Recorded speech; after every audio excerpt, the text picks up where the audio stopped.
right, today we're gonna bring another Nerf gun, and this is a perfect toy. They give you a bunch of different ammunition, ammo. If you guys can see that, they're all made of Nerf, all right? Everything. They give you 2 magazines for the actual gun, a tripod, all right, for the actual gun, and then if you guys can see, a little scope. And this is the scope that goes on the top of it. And it comes with a little laser finder too, and a 2x to 6x, but it's not really anything. It's just a toy.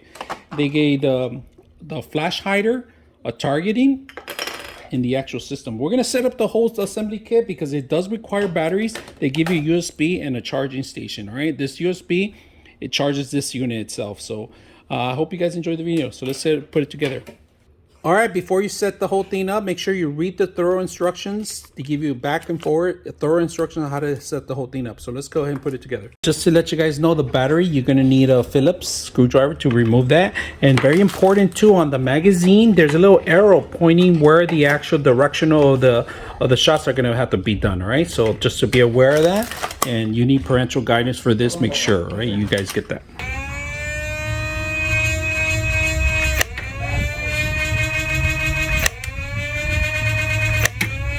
Ooh, good shot.